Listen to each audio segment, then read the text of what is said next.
efa manakaiky ny fetiny mpifankaty zay ankalazaina ny 7 febroary ho avy izao. Ao anatin'ity fanadidin'ity no itondran'ny chocolaterie Robert Sosokevitra ao anao mikasika ny fanomezana zay ho atolotra ao ny olontiana ao ary.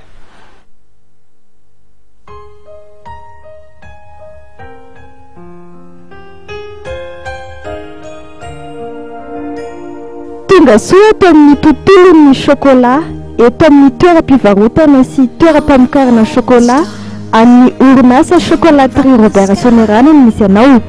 Ny haingo mirantiranty mameno nefitrano eto dia mampiseho fa ao anatin'ny akatoko ny fety mifankatia isika izao.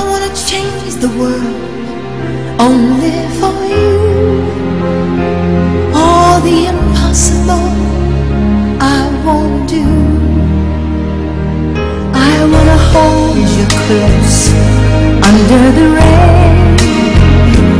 I wanna kiss your smile and chocolat sy teny mamy ireo no natambatry ny orinasa chocolaterie Robert tamin'ity fety mifankatia taona 2010.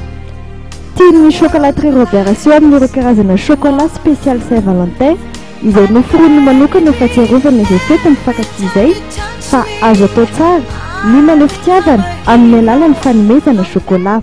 Dia ny fety mifankatia ary rehefa fety mifankatia moa dia misy fanolorany tsirairay na lalany dia chocolaterie Robert rehefa vonona andefandezana toy ireto zavatra ireto chocolat ireto zany. Ka izy hoe Saint-Valentin tena hoe fety mifankatia zany dia tena hoe tena le chocolat zany dia misy soratra mihitsy zay mitovy fitiavana zay no tena hoe important zany. Ho an'ireo mpankafy chocolat fanomezana manome lanja ny olona tilorana azy ny chocolat manamafy izay hitahiny mpanjifa ny chocolat vokariny chocolaterie Robert. Miatrika tsara satria sady manaja hoe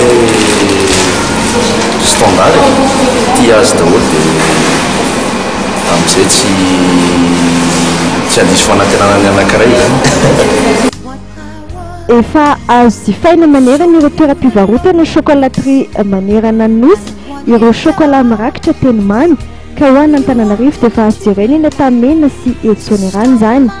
Manomboka eo amin'ny R1 kosa dia efa mahazo ireto karazana chocolat mirakitra teny mamy ireto.